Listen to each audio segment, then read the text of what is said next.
Our environment, what ails it? In this lesson, our environment, food chain, human beings and environment, effect of pollution on health, how to protect environment, the greenhouse effect. Our environment. These days we often hear the term environment. Do you know what the word environment actually means? All the things that surround us are collectively known as environment. Environment consists of all living and non-living things around us: plants, animals, air, water, land, buildings, roads, human beings, etc. All the things that make up the environment are called its components. The components of the environment can be classified into two parts: abiotic and biotic. Abiotic environment. The abiotic environment consists of non-living things. It includes air, water, land and soil. They are means of sustenance to different living things. The climatic factors like rainfall, sunlight, wind, etc. affect the distribution of living organisms. In hilly areas where there is a lot of sunlight and rainfall, we find a large variety of plants and animals. Unlike a desert where there is very little vegetation and very few animals live. Biotic environment. The biotic environment consists of living things: plants, animals, and human beings. The biotic components are present on the portion of the earth called biosphere, which in turn includes part of lithosphere, land, hydrosphere, water and part of atmosphere, troposphere. Biotic components are of three types: producers, consumers and decomposers. Producers. Green plants can produce their own food. They are thus known as producers or autotrophs. Consumers. Animals and human beings are consumers as they consume the food produced by the producers. They are known as heterotrophs. Consumers are of three types: herbivores, carnivores and omnivores. Herbivore, carnivore, omnivore. Decomposers. Decomposers include microbes, bacteria and fungi which feed on dead plants and animals, and decompose them into simpler substances, which are returned back to the soil. Certain animals like vultures and eagles also feed on dead animals, and are known as scavengers. Food chain. Under normal conditions, there is a balance between various biotic components and also between biotin and antibiotic components. A food chain starts with plants and ends with animals. All animals depend on plants for food. Plants prepare food with the help of sunlight, water and carbon dioxide. If one part of the food chain breaks, the whole chain is affected. When plants and animals die, decomposers break down their dead bodies into nutrients and return them back to the soil. Thus, we see that nutrients which are taken up by the biotin factors are returned back to the antibiotic environment. This cycle goes on uninterrupted in nature. Human beings and environment. There is interdependence between abiotic and biotic components of the earth. Human beings depend on the environment for their needs. With the increase in population, this dependence has further increased. We are dependent on the environment for our basic needs like water, air, food and shelter.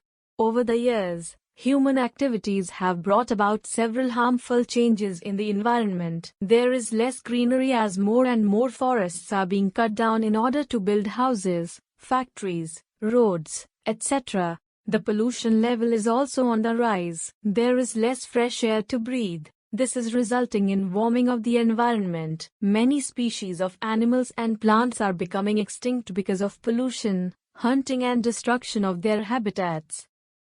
How are human beings affecting the quality of the environment? Deforestation.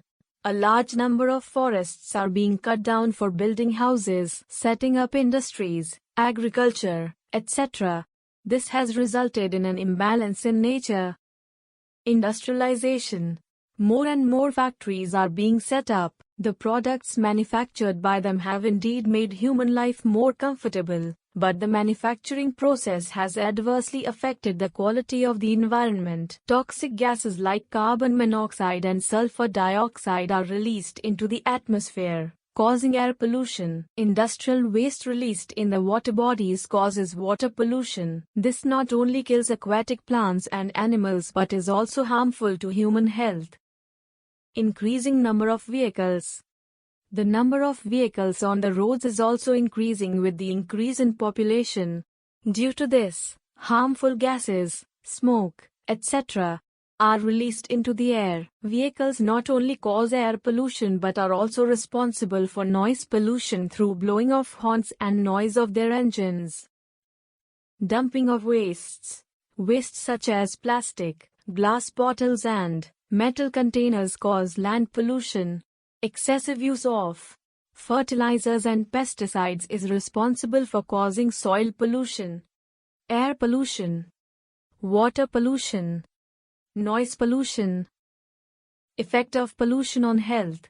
The various kinds of pollution have a harmful effect on the health of human beings. Air pollution causes diseases like asthma, bronchitis, pneumonia, lung cancer, etc.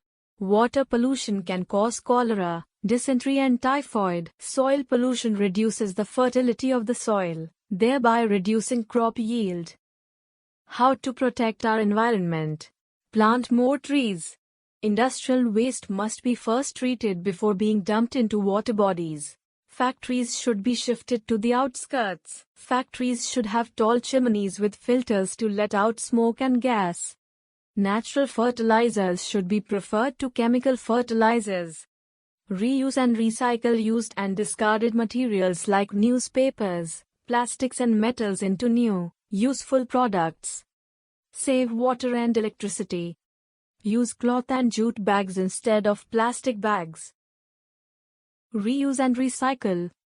This is done to reduce the accumulation of waste like metals, paper, clothes, rubber and plastic in landfills. These materials can be reused directly or first recycled and then reused.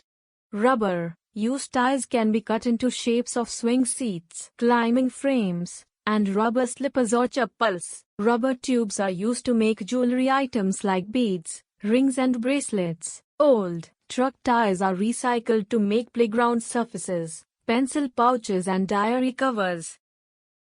Metal. Metal objects thrown away by people as waste can also be reused. Pipes, rods and gates can be bought cheaply from scrap dealers. Metal sheets with holes can be used to make racks and cages. Craftsmen also buy metal scrap and melt it to make frames, decoration pieces and jewelry. Empty aluminum cans can be cleaned, shredded, melted and reshaped into new cans for reuse. Even new cars have some recycled parts of old cars.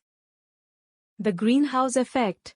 Greenhouse is a small house made of glass for growing plants in winter. The glass traps the heat of the sun and does not allow it to escape through the glass walls. The plants are kept warm to survive the winters. Some gases in the atmosphere like carbon dioxide, methane, water vapor, nitrous oxide and ozone trap the heat of the sun and prevent it from escaping back. These gases are known as greenhouse gases. They are responsible for the greenhouse effect. The natural process of maintaining the Earth's temperature and keeping it warm is known as the greenhouse effect. Greenhouse gases.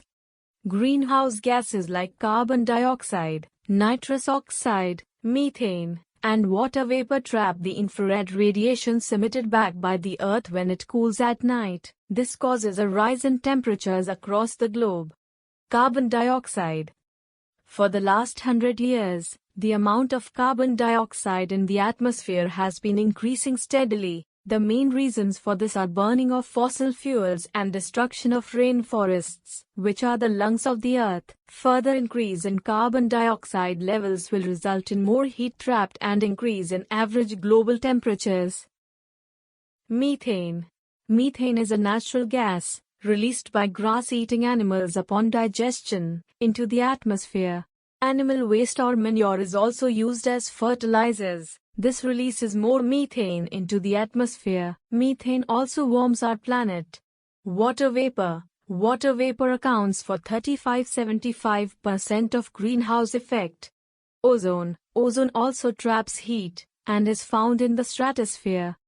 Chlorofluorocarbons. CFCs. Chlorofluorocarbons are chemicals commonly used in refrigerators, air conditioners, and in various other industrial processes. They also warm up the atmosphere. They are chiefly responsible for the damage to the ozone layer. Global warming. Greenhouse gases trap heat energy of the sun and cause a rise in temperature on the earth. This is called global warming. In the last 100 global warming years, the average temperature of the earth has increased by 1 degree Fahrenheit, and in the next century it may rise further by 2 degree Fahrenheit, 6 degree Fahrenheit. This will cause drastic changes in the weather and climatic patterns. Effects of global warming. Change in climate. Melting of ice at the poles. Increase in water level of oceans. Flooding of coastal areas. Efforts to reduce the greenhouse effect. Using electricity carefully. Growing more trees. Reusing and recycling products. Using fossil fuel judiciously. Pooling cars and using public transport. Switching off computers, television, etc. when not in use. Making minimum use of things which release chlorofluorocarbons (CFCs) into the air.